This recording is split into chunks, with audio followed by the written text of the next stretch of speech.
Crying girl offers millionaire $1 to save her mom. What he did next shocked everyone. Before we begin the story, let us know in the comments which city and country you were watching from. We love seeing how far these stories travel. And at the very end, don't forget to rate this story from 0 to 10. Now, enjoy the story. The rain in Manhattan wasn't just falling, it was punishing the city. It was the kind of relentless, freezing November downpour that turned the gutters of Fifth Avenue into rushing rivers of gray sludge and sent tourists scrambling for the overpriced shelter of hotel awnings. But inside Le Ciel, arguably the most exclusive French restaurant in the Upper East Side, the weather was nothing more than a silent, scenic backdrop against the triple-paned, soundproof glass. Inside, the air smelled of black truffles, aged mahogany, and old money. At the best table in the house, Table 1, nestled in a private alcove overlooking Central Park, sat Alexander Sterling. At 32, Sterling was a ghost in the financial world.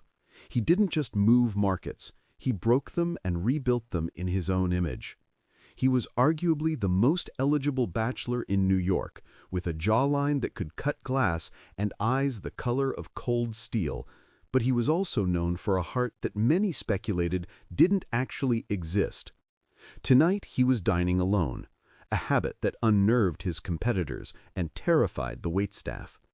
He wasn't lonely, he was insulated.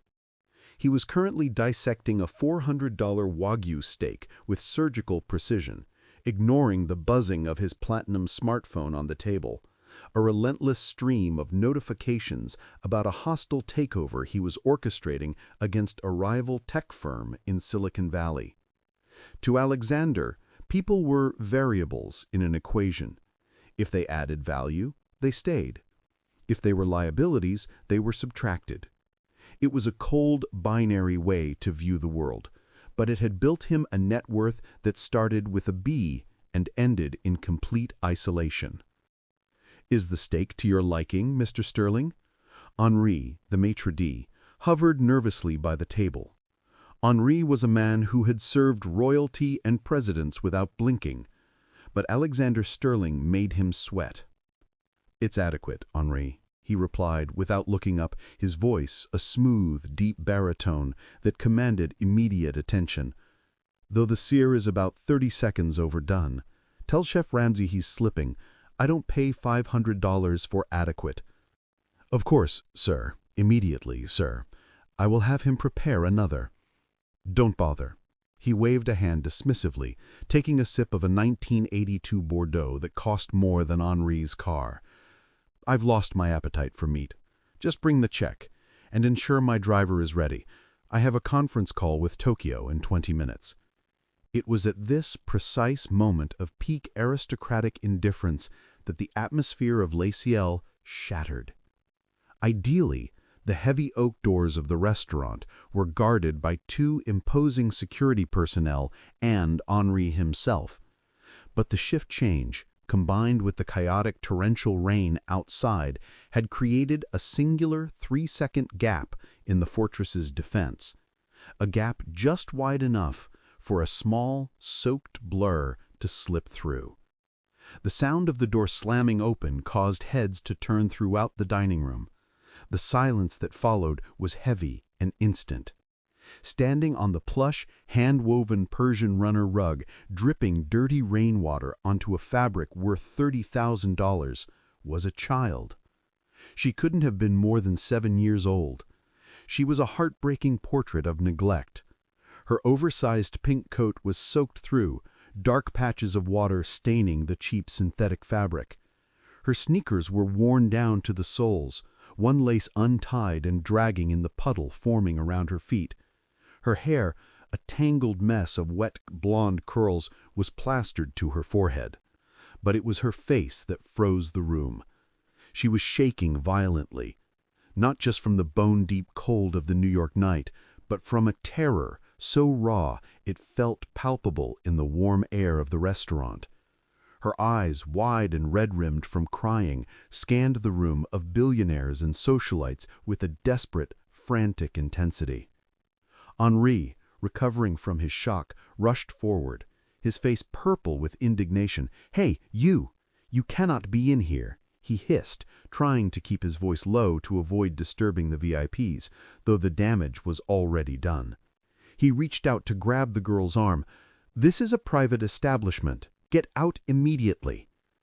The girl flinched as if he had struck her, shrinking back against a marble pillar. "Please," she whimpered, her voice tiny, cracking with sobs. I need to find the rich man. The man in the picture." She was clutching something in her small, freezing hand, a soggy, crumpled piece of newspaper clipping. "There are no pictures here, child. Out. Before I call the police." Henri signaled to the security guard who was now rushing over from the foyer. Alexander Sterling watched the scene unfold from his alcove with a mixture of annoyance and mild curiosity. Usually, he would have signaled for them to remove the disturbance instantly so he could return to his wine. Poverty was a disease he preferred to keep at a distance. But something about the girl's refusal to leave caught his attention. She dodged Henri's grasping hand with a surprising agility, her eyes locking onto Alexander across the room. It was a collision of worlds. The titan of industry, dry, warm, and powerful, staring down a shivering, broken child. "Wait!" the girl screamed, her voice piercing the murmurs of the outraged diners. She broke into a run, dodging a waiter carrying a tray of crystal flutes. She wasn't running for the exit. She was running straight for table 1. "Stop her!" a diner shouted. "Security!" Henri bellowed, abandoning all decorum. The security guard, a man twice her size, lunged to intercept her, but he slipped on the wet floor she had created. The girl didn't stop until she slammed into the edge of Alexander's table, her small hands gripping the pristine white tablecloth for balance, shaking the silverware and nearly toppling the priceless wine bottle. Alexander didn't flinch. He didn't recoil. He simply set his wine glass down, slowly, and looked at the intruder who was now less than 2 feet from his face. Up close he could smell the rain on her, the scent of the cold city streets. He saw the grime under her fingernails and the absolute, unwavering desperation in her blue eyes. "Mr. Sterling?"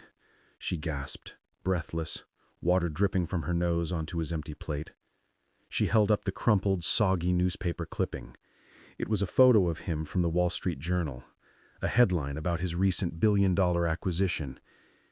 "You're him, the man with all the money." The entire restaurant held its breath. Everyone expected Alexander Sterling, the man who famously fired an assistant for bringing him the wrong coffee, to have this street urchin thrown out into the rain. Henri arrived at the table, breathless and terrified. "Mr. Sterling, I am so sorry. I will remove this trash immediately." He reached for the girl's collar. "Don't touch her," Alexander said. The command was soft, but it hit Henri like a physical blow. The maitre d' froze, his hand hovering in midair. Alexander turned his gaze back to the shivering girl. His expression was unreadable, a mask of stone. "You have ruined my tablecloth," he stated, his voice devoid of emotion. "And you are interrupting my dinner. Give me one reason why I shouldn't have you arrested for trespassing." The girl didn't back down.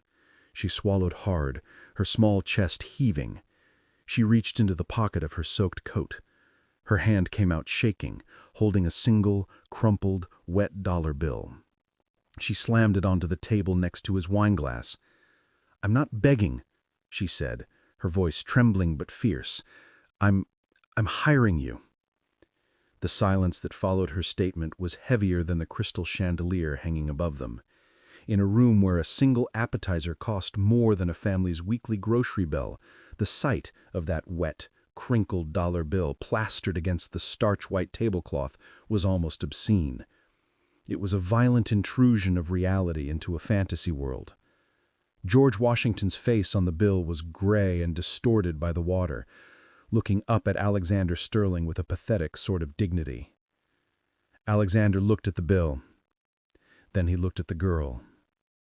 Then, slowly, with the calculated grace of a predator that has found an unexpected curiosity in its territory, he picked up the dollar. He didn't use his whole hand. He pinched the corner of the wet currency between his thumb and forefinger, lifting it into the light as if inspecting a rare, potentially infectious insect. "You're hiring me," Alexander repeated, his voice flat, devoid of amusement or mockery. It was a statement of fact, testing the weight of the words. "It's a down payment," the girl said quickly, her voice hitching on a sob she was trying desperately to swallow. She wiped her nose with the back of her sleeve, leaving a smudge of dirt on her pale cheek. I know you cost a lot. The paper said you bought a whole island, but this is all I have right now. I promise I'll work for the rest. I can clean, I can wash cars, I'm really fast." Henri, the maitre d', looked like he was about to have a stroke. "Sir, this is preposterous. I'm calling the police immediately. This street rat is disturbing the peace." Henri stepped forward, his hand reaching for his radio. "Henri," Alexander said, not looking away from the girl, "if you speak one more time, I will buy this building, evict this restaurant, and turn it into a parking garage.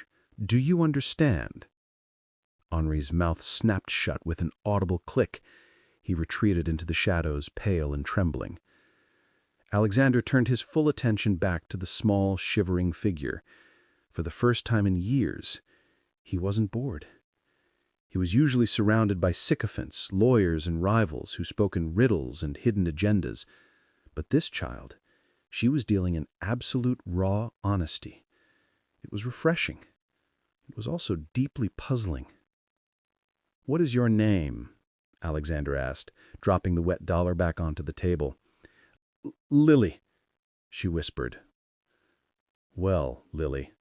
Alexander leaned back in his leather chair, crossing his arms over his expensive suit. "You have presented a contract. $1 for my services. But you haven't told me what the job is. I don't wash cars, and I don't clean houses. What exactly do you think I can do for you?" Lily took a step closer, her hands gripping the edge of the table so hard her knuckles turned white. The smell of rain and wet wool coming off her was stronger now, overpowering the scent of the wine. "You fix things," she said, her eyes wide and pleading. "The papers said you fixed the big bank when it broke. It said you make things okay again." "I restructure failing assets, yes," Alexander corrected dryly. "I don't fix things in the way you imply." "My mom is broken," Lily blurted out, the bam finally breaking.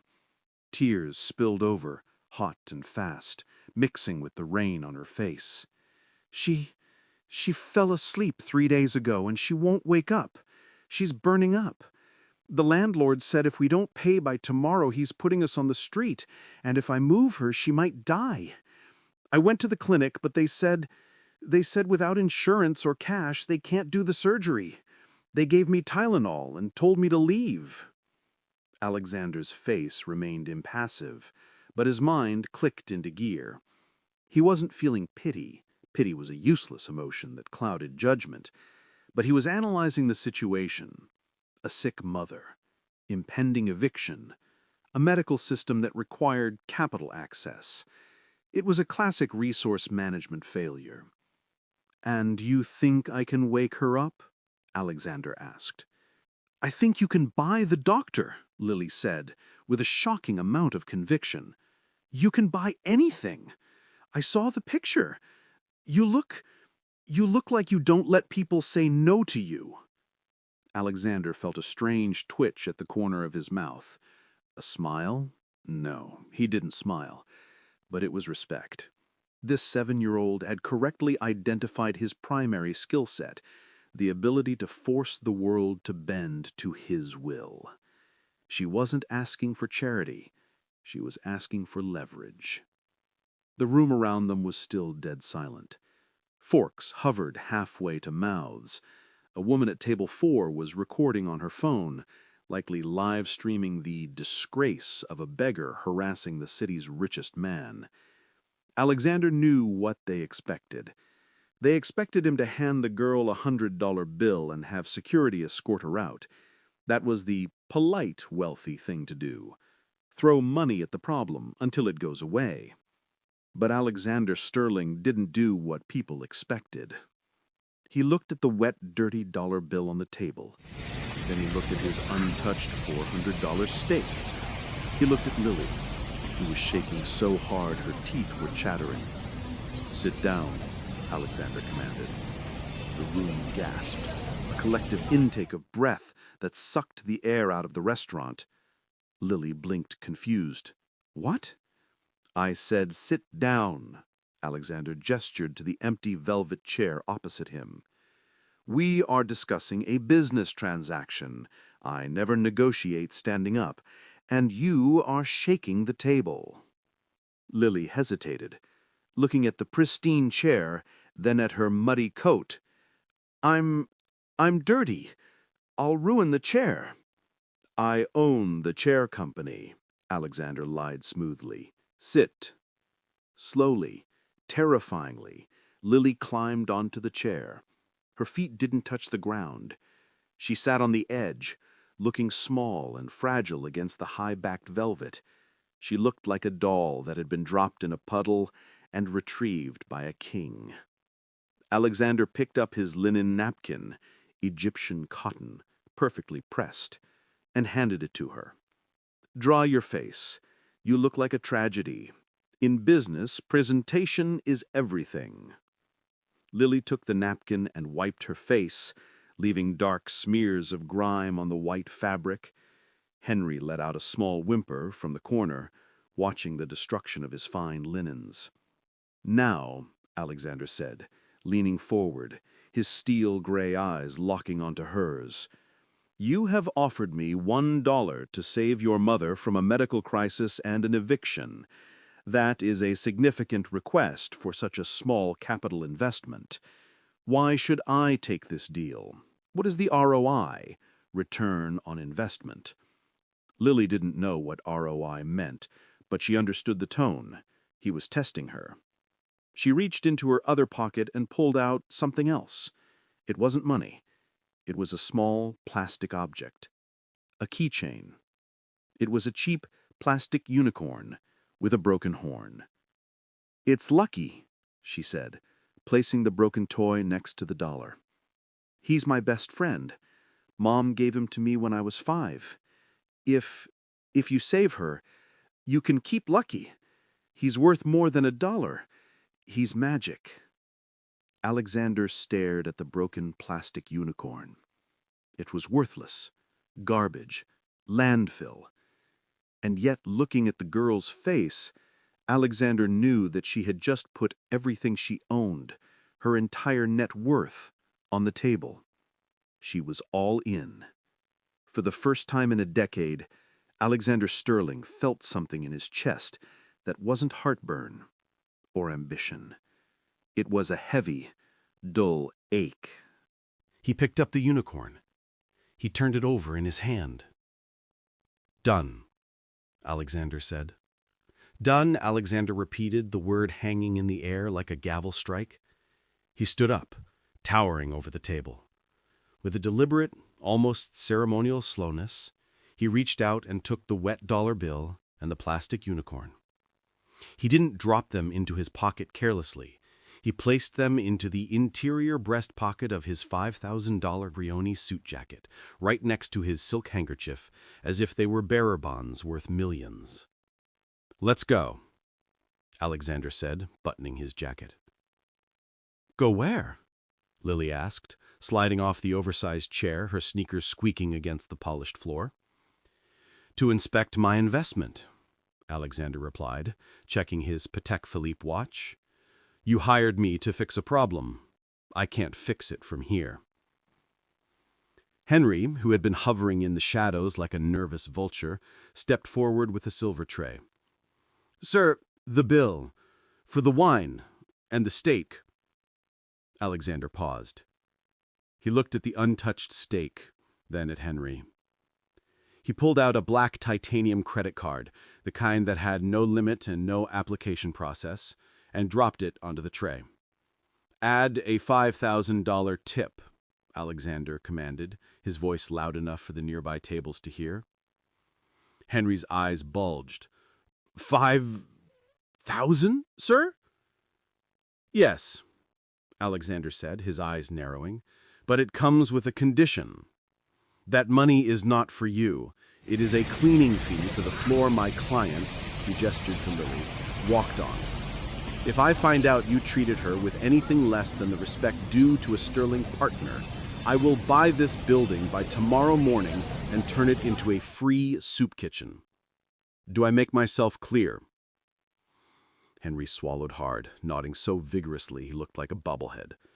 "Crystal clear, Mr. Sterling. Crystal." Alexander turned on his heel, placing a hand lightly on Lily's shoulder. He didn't hold her hand, that was too intimate for him, but he guided her with a firm, protective pressure. They walked through the dining room. The silence was absolute. The elite of New York watched in stunned disbelief as the titan of Wall Street walked out with a soaked, dirty child who looked like she had just crawled out of a storm drain. The woman at table 4 stopped filming, her mouth slightly open. This didn't fit the narrative. This wasn't a viral moment of cruelty, it was something confusingly heroic. As the heavy oak doors swung open, the roar of the city returned. The rain was coming down harder now, a sheet of freezing gray water. But before a single drop could touch Alexander's suit, a massive black umbrella snapped open. "Sir," said a deep, gravelly voice. Standing there was Godfrey, Alexander's driver and head of security. Godfrey was a mountain of a man, an ex-British SAS commando who stood 6'5" and looked like he could punch through a brick wall. He held the umbrella with rock-steady precision. He looked at Alexander, then down at the shivering girl. Godfrey's eyebrow raised a fraction of an inch, the equivalent of a scream for any other man. "We have a passenger, Godfrey," Alexander said, stepping under the umbrella and pulling Lily in with him. "Cancel the Tokyo call. Reroute us. Lily, what is the address?" 142 East 112th Street, apartment 4B, but it's far. The subway takes an hour." "We don't take the subway," Alexander said. Godfrey opened the rear door of the Maybach S-Class. The interior wasn't just a car. It was a mobile command center wrapped in cream-colored leather and walnut wood. The ambient lighting was a soft, calming blue. The smell was of expensive conditioner and ozone. "I'm muddy. I'll get it dirty." "The car can be cleaned, Lily. People cannot be replaced. Get in." Alexander's tone brokered no argument. She climbed in, sinking into the seats that were softer than her bed at home. Alexander slid in beside her.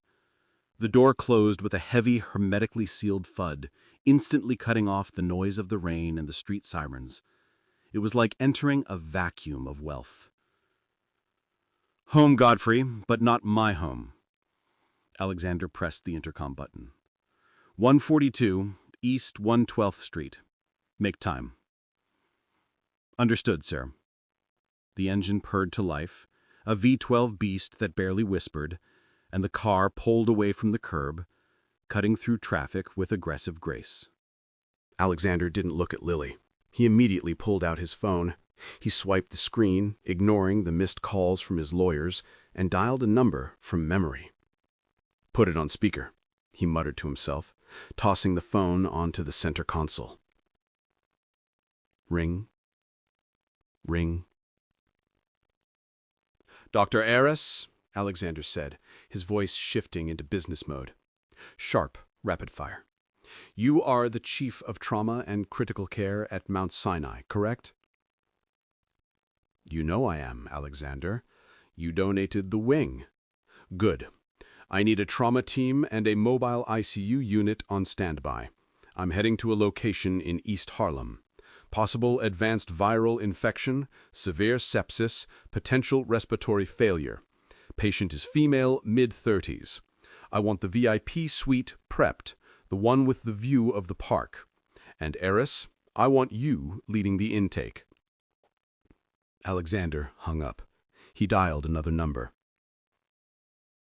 This is Mayor Higgins' office. How may I— This is Sterling. Get me the police commissioner, now. Lily watched him, her eyes wide as saucers. She was shivering, but the heated seats were starting to warm her small back. She didn't understand everything he was saying. Words like mobile ICU and funding went over her head, but she understood the tone. It was the tone of a wizard casting spells. He spoke, and the world shifted. "Why?" Lily whispered, interrupting his third call. Alexander paused, his thumb hovering over the call button. He looked at her. The streetlights flickered past the tinted windows, illuminating her dirty face. "Why what?" "Why are you doing this?" she asked. "I only gave you $1. The man at the door said you were bad. He said rich people eat people like us." Alexander looked at the plastic unicorn still in his hand. He thought about the Tokyo deal he was missing. He thought about the empty penthouse waiting for him.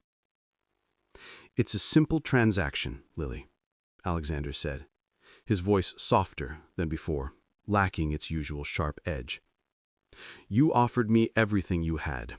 That makes you the most heavily invested shareholder in this car, and I have a fiduciary duty to protect my shareholders." He looked back at his phone. "Besides," he added, almost to himself, "I haven't had a challenge like this in years. Making money is easy. Saving a life? That's actually interesting." The car swerved smoothly, leaving the smooth pavement of the Upper East Side and crossing the invisible line into the darker, pothole-riddled streets of East Harlem. The buildings grew taller, darker, and more ominous. The rain seemed to fall harder here, no longer scenic, but oppressive. "We're here, sir," Godfrey announced, his voice tense. Alexander looked out the window. It wasn't an apartment building. It was a tenement that looked like it was being held together by duct tape and hope. And in front of the entrance, illuminated by the headlights of the Maybach, stood 3 men.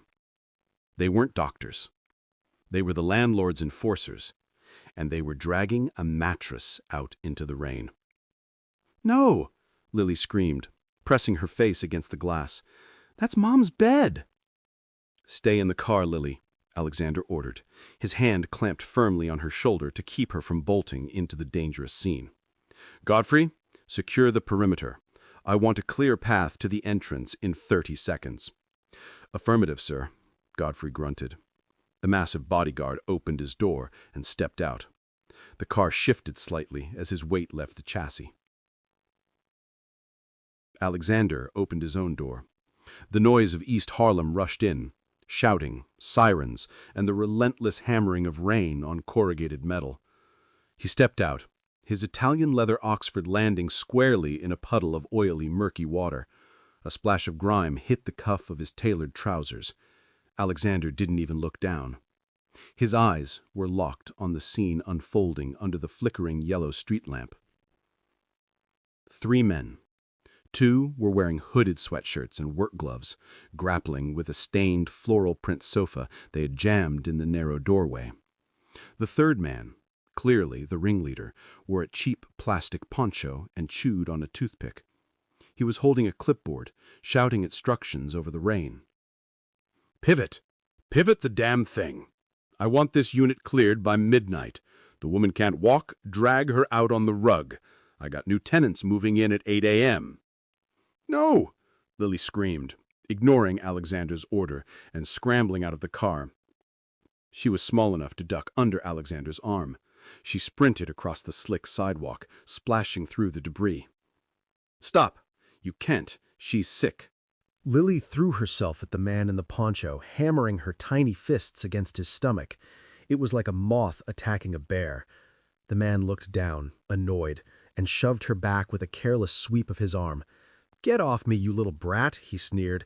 "I told your mother last week. No rent, no roof. This ain't a charity." Lily stumbled back, slipping on the wet pavement. She squeezed her eyes shut, bracing for the impact of the hard concrete. But the impact never came. She felt a hand, firm and unyielding, grab the back of her coat, stabilizing her instantly. She looked up. Alexander Sterling stood behind her. He wasn't holding an umbrella. The rain was soaking his hair, plastering it to his forehead, running down his face in rivulets. But he didn't look wet. He looked like a statue carved from ice. The man in the poncho scoffed, looking Alexander up and down. He saw the suit, the watch, the car behind him. He didn't see a threat. He saw a soft target, a lost tourist. "Look at this," the landlord laughed, gesturing to his two muscle-bound movers who had stopped working to stare. "Godfrey Warbucks is lost. This is private property, pal. Get back in your spaceship and go back to downtown before you get mugged." Alexander released Lily and took a single step forward. He stood in the rain, with his hands in his pockets, completely relaxed, which was infinitely more terrifying than if he had raised his fists. "I am assuming," Alexander said, his voice cutting through the rain with razor-sharp diction, "that you are the owner of this dilapidated health hazard?" "I'm the landlord, yeah, Marco. And who are you? The social worker?" "I am the new management," Alexander stated calmly. Marco laughed, a wet, hacking sound. "Management? Buddy, I own this building. It's been in my family for 30 years. Now get lost, or I'll have my boys help you back to your car." The two movers stepped forward, cracking their knuckles, trying to look menacing. Alexander didn't flinch. He didn't even look at the movers. He looked past Marco, toward the Maybach, Godfrey. The giant bodyguard stepped into the light. He moved with a speed that defied his size. In one fluid motion, he unbuttoned his jacket, revealing the shoulder holster at a licensed firearm. Though he didn't draw it, he simply stood there, a wall of pure violence waiting for a trigger. The two movers froze. They knew street fights, they knew brawls, but looking at Godfrey, they recognized the specific, cold stillness of a man who had killed professionals. They took a step back, their bravado evaporating instantly. Alexander turned his gaze back to Marco. "Now that we have established the physical hierarchy," Alexander said, pulling his soaking wet checkbook from his inner pocket, "let's discuss the financial one. You are evicting a tenant who is in critical condition. That is a violation of New York State Housing Code Article 7. Furthermore, looking at this structure, I can see 3 fire code violations from here: exposed wiring, blocked egress, no sprinkler system." "So what?" Marco sneered, though his voice wavered slightly. "I got friends at the precinct. I got permits." "I don't care about your friends." Alexander uncapped a fountain pen. Raindrops hit the paper, blurring the ink, as he wrote rapidly in his checkbook. "I am making you a one-time offer.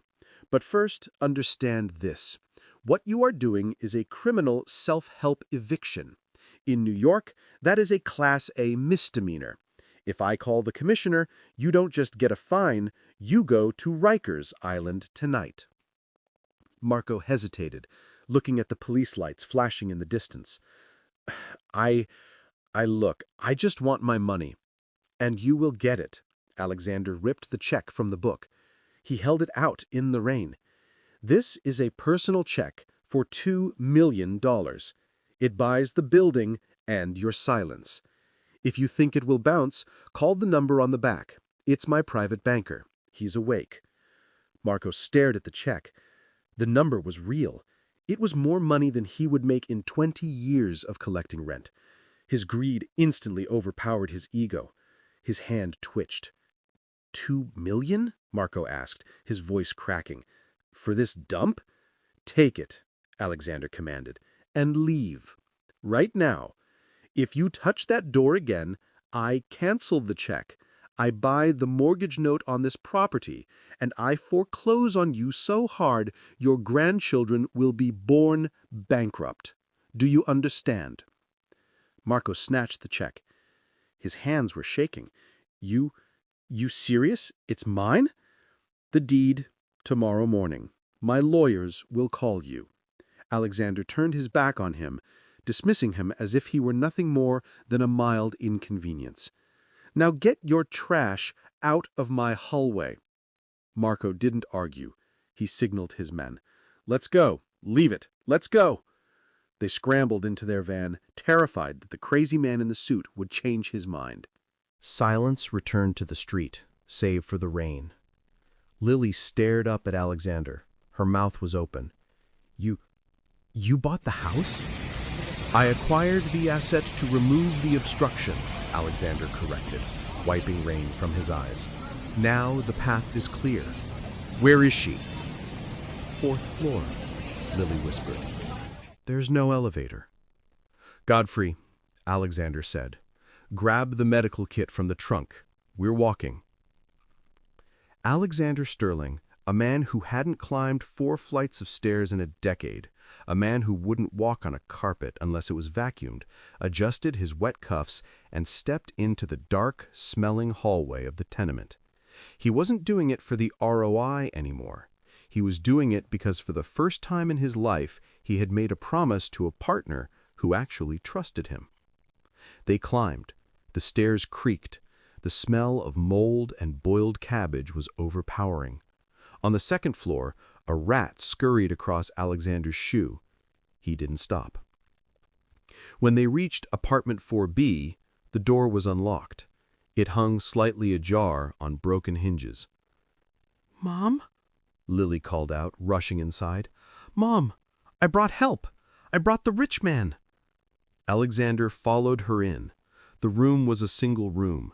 It was freezing. The radiator was broken. There were buckets on the floor catching leaks from the ceiling. And there, in the corner, on a mattress on the floor, piled high with thin blankets, lay a woman. She was pale, deadly pale. Her breathing was shallow and ragged, a terrible rattling sound coming from her chest. Her forehead was slick with sweat, despite the cold. Alexander knelt beside the mattress, disregarding the filth on the floor. He placed 2 fingers on her neck. Her pulse was thready, weak, too weak. "Mom?" Lily shook her mother's arm gently. "Mom, wake up."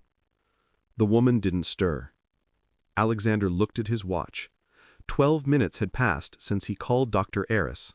The ambulance was still minutes away. The mobile ICU wasn't here. He looked at the woman's blue lips. She wasn't going to make it another 10 minutes. "Godfrey," Alexander shouted, his voice cracking with a panic he hadn't felt since he was a child. "Forget the kit. She's crashing. We need to move her, now." "Sir, moving a trauma patient is risky," Godfrey warned from the doorway. "Leaving her here is a death sentence," Alexander snapped. He slid his arms under the unconscious woman. She was terrifyingly light, frail from malnutrition and sickness. He lifted her up. His bespoke suit absorbed the sweat and sickness of a stranger. It reminded him, violently, of his own mother, a memory he had buried under layers of wealth and cynicism decades ago. They climbed. The stairs creaked. The smell of mold and boiled cabbage was overpowering. On the 2nd floor, a rat scurried across Alexander's shoe. He didn't stop. When they reached apartment 4B, the door was unlocked. It hung slightly ajar on broken hinges. "Mom?" Lily called out, rushing inside. "Mom, I brought help. I brought the rich man." Alexander followed her in. The room was a single room. It was freezing. The radiator was broken. There were buckets on the floor catching leaks from the ceiling.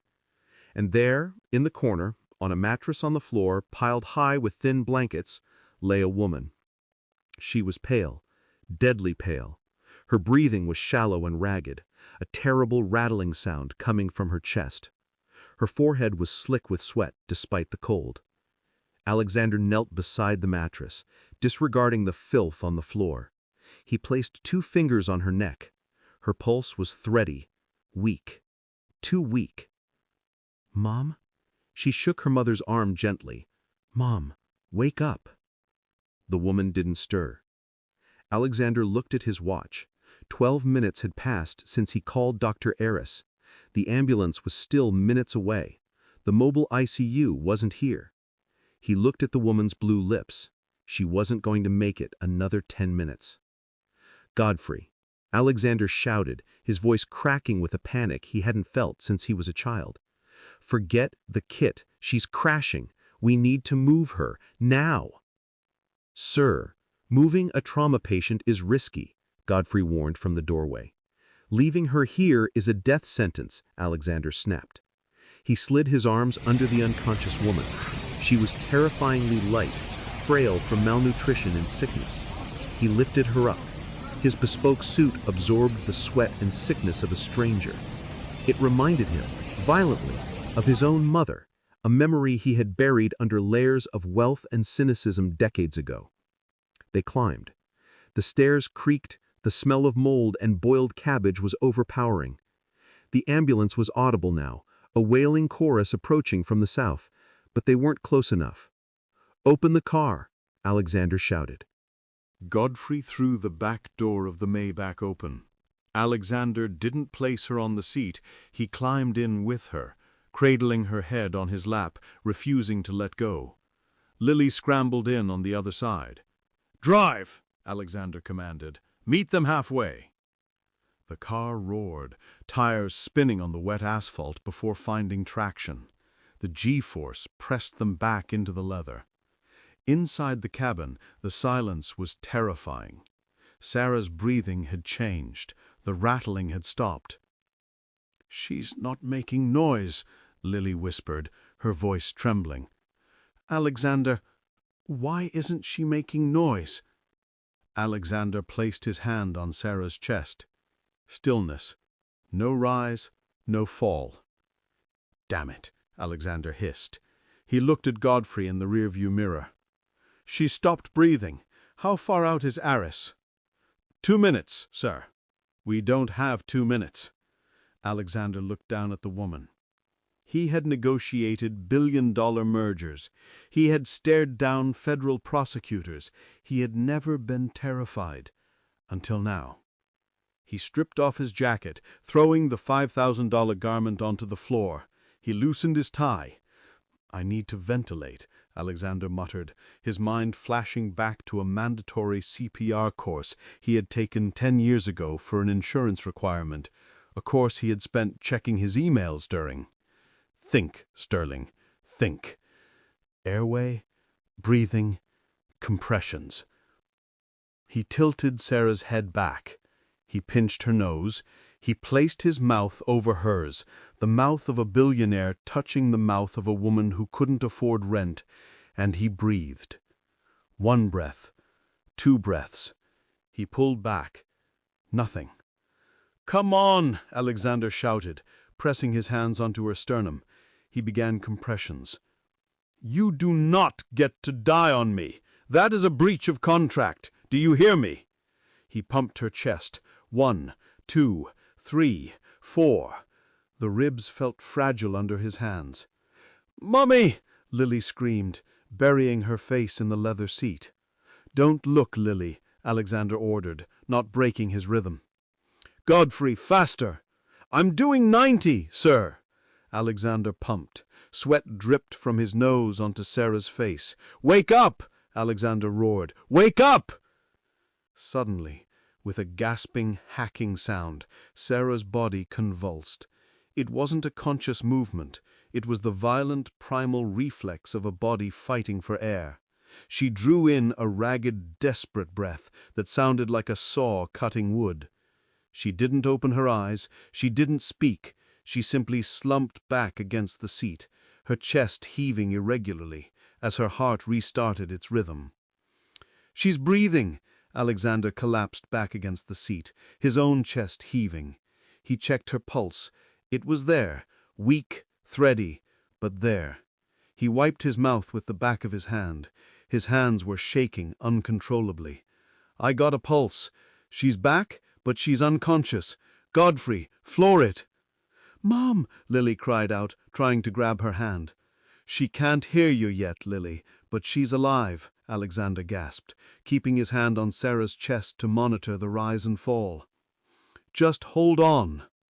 The car screeched to a halt. Blue and red lights flooded the interior. The back doors were ripped open. "We have her." It was Dr. Aris. He wasn't wearing his usual pristine lab coat. He was in scrubs, soaked from the rain, flanked by a team of paramedics. "Get her out, now! Trauma team, go!"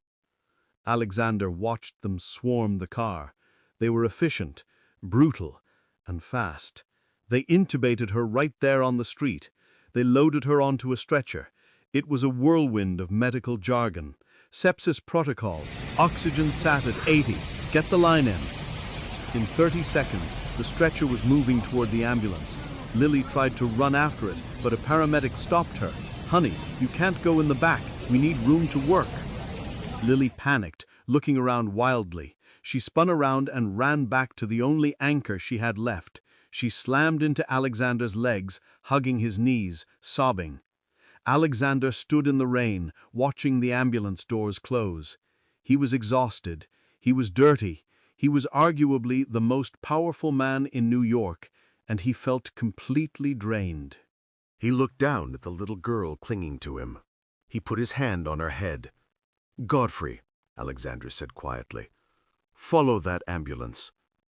The VIP wing of Mount Sinai Hospital was usually reserved for Saudi princes and tech moguls. It had marble floors, a private chef, and views of Central Park. Tonight, it was occupied by Sarah Daniels, an unemployed waitress from East Harlem. Alexander stood by the window of the private waiting room. He had showered in the hospital's executive suite and changed into a spare set of scrubs provided by Dr. Aris because his suit was ruined. He looked ridiculous, a billionaire in blue cotton pajamas, but he didn't care. Dr. Aris stepped into the room. He looked exhausted. "Well?" Alexander asked, turning sharply. "She's stable. But it was close," Aris sighed, rubbing his tired eyes. "It started as bacterial pneumonia, but by the time you got her here, she was in septic shock. Her blood pressure had bottomed out. We had to pump her full of fluids and broad-spectrum antibiotics to get her organs perfusion back online." Alexander let out a breath he felt like he'd been holding since the restaurant. "But she will recover?" "Yes. The resuscitation in the car likely saved her brain function. If you hadn't kept the blood flowing manually, she wouldn't have woken up. She needs a week in the ICU, then rest. Weeks of it. She can't go back to a damp basement, Alexander. Her lungs are too fragile." "She won't," Alexander said instantly. "I bought the building. I'm condemning it tomorrow." Dr. Aris chuckled, shaking his head. "Of course you did.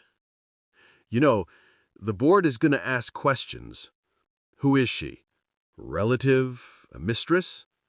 "She's a client," Alexander said, looking over at the couch where Lily had finally fallen asleep, curled up in a ball, clutching her plastic unicorn. "And I'm protecting my investment." Dr. Aris looked at Alexander. Really looked at him. "You've changed, Alex. You look human. It's a good look on you." "Don't get used to it," Alexander grumbled, turning back to the window to hide the emotion in his eyes. "Send the bill to my private office. And Aris, best nurses, 24/7. If she needs a glass of water, I want someone there to pour it." Done. Dr. Aris left. The room was quiet, save for the hum of the ventilation and Lily's soft snoring. Alexander walked over to the couch. He looked at the sleeping child. The bravery of this tiny human being astounded him. She had marched into a lion's den with $1 and a broken toy, and she had won. He reached into the pocket of his discarded wet jacket, which was draped over a chair. He pulled out the items: the wet, crinkled dollar bill and the plastic unicorn. He looked at the unicorn. The horn was chipped. The paint was fading.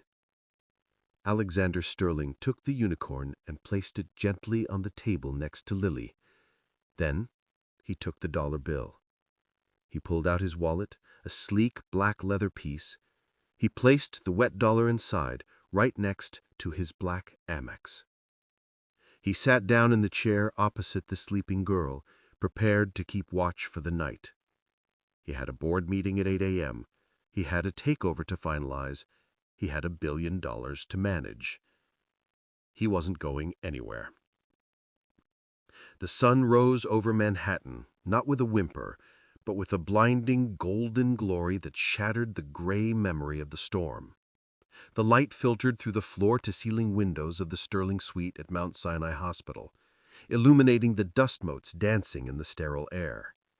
Alexander Sterling hadn't slept. He was sitting in a leather armchair, an iPad balanced on his knee, reading the Financial Times. He had just closed the hostile takeover of the Silicon Valley tech firm via email at 4:30 a.m. He had made $40 million while the city slept. And yet, looking at the bank transfer notification, he felt absolutely nothing. It was just numbers, pixels on a screen. He looked up. On the bed, Sarah stirred. The movement was subtle at first. The twitch of the hand, a shift of the head against the pillow. Then a gasp. Sarah's eyes flew open. She didn't wake up slowly. She woke up with the terrifying adrenaline of a mother who remembers she was in danger. She tried to bolt upright, but her body was too weak, and the IV lines tugged at her arm. "Lily!" she rasped, her voice sounding like sandpaper. "Lily!" "She is safe," Alexander said. His voice was calm, low, and filled the room with instant authority. He stood up and walked into her line of sight, keeping his hands visible to show he wasn't a threat. "She is sleeping on the couch 3 feet away from you. Look." Sarah's frantic eyes darted to the couch. She saw the mop of blonde curls, the rhythmic rise and fall of the small chest, the plastic unicorn clutched in a dirty hand. Sarah collapsed back against the pillows, a sob of pure relief shaking her frame. Tears leaked from the corners of her eyes. "Who?" Sarah looked at Alexander, squinting in the morning light. She saw the scrubs, the tired eyes, the expensive watch. "Who are you? Am I in heaven?" "You are in Mount Sinai Hospital," Alexander corrected dryly, "and I am Alexander Sterling. Your daughter hired me." "Hired you?" Sarah looked confused, her drug-addled brain trying to process the information. We don't have money. The rent is handled," Alexander said, pouring a glass of water from a crystal pitcher. He held the straw to her lips. "Drink. Slowly." She drank greedily. When she finished, she looked at him with a clarity that pierced him. "You're the man from the paper. The billionaire. Lily cut your picture out. She said you looked like a superhero." "I'm an investment banker, Miss Daniels. There is a significant difference. Superheroes save everyone. I only save things that have value." "Value?" Sarah looked at her sleeping daughter, then at her own bruised arms. "We don't have anything." "That is where you were wrong." Alexander pulled the chair closer. "Last night, your daughter walked into Le Ciel, a restaurant she couldn't afford to look at, let alone enter, and offered me $1 and a plastic horse to save your life. She negotiated with a terror that would have paralyzed a grown man. She leveraged her entire net worth to secure your future." Alexander paused, his gray eyes softening. "I deal with CEOs who have MBAs from Harvard and egos the size of this building. None of them have half the tenacity your 7-year-old daughter possesses. That tenacity comes from you. You raised a survivor, Sarah. That makes you a high-value asset." Just then, the pile of blankets on the couch shifted. Lily sat up, rubbing her eyes. She saw her mother awake. "Mom!" Lily launched herself off the couch. She didn't run, she flew. She scrambled onto the hospital bed, mindful of the tubes, and buried her face in her mother's neck. "Baby!" Sarah cried, wrapping her weak arms around the girl. "Oh, my baby! You're safe. You're okay." "I told you," Lily sobbed, looking up at Alexander. "I told you I'd find him. I told you he would fix it." "Yes, well, the contract has been fulfilled."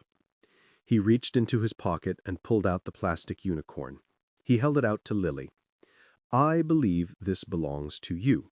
I am returning the collateral. It doesn't fit in my portfolio." Lily took the toy, her eyes shining. "Thank you, Mr. Sterling." However, Alexander reached into his wallet. He pulled out the dollar bill. It was dry now, crisp and wrinkled. "I am keeping this." "You are?" "Ideally, in a transaction like this, I would take equity, but since you are minors and cannot sign legal documents, we will settle for a retainer agreement." "What does that mean?" Sarah asked, wiping her eyes. "It means," Alexander stood up, walking to the window and looking out at the city he owned, "it means that you are not going back to East Harlem. I bought the building last night, and I condemned it this morning. It is being demolished next week to make way for a community center." Sarah went pale. "But where will we go?" "I have a property in Brooklyn, a brownstone. It's currently empty. It needs a caretaker, someone to manage the property, ensure the maintenance is done, handle the logistics. It pays a salary of $60,000 a year, plus full medical benefits and housing." Alexander turned back to face them. "I'm offering you the job, Sarah." I'm a waitress. I don't know how to manage a building." "You manage to keep a child alive, happy, and polite while living in a war zone on a waitress's salary. Managing a brownstone will be a vacation for you. Do we have a deal?" Sarah looked at Lily. She looked at the warm room. She looked at the man who had pulled them from the edge of the abyss, not because he had to, but because he was asked. "Deal," Sarah whispered. "Good." Alexander checked his watch. "My lawyers will bring the paperwork by noon. Dr. Aris says you need a week to recover. Stay here, order room service. The bill is on me." He walked toward the door. He needed to leave. If he stayed another minute, he might do something unprofessional, like hug them. "Mr. Sterling," Lily called out. Alexander stopped, his hand on the door handle. He didn't turn around. "Yes, Lily?" "You're not a bad man," she said, her voice clear and sure. "The man at the door was wrong. You're a good man." Alexander stood there for a long moment. He touched the breast pocket of his scrubs, where the wrinkled dollar bill rested against his heart. "No, Lily," he said softly, finally glancing back with a rare, genuine half-smile. "I'm just a businessman who finally made a smart investment."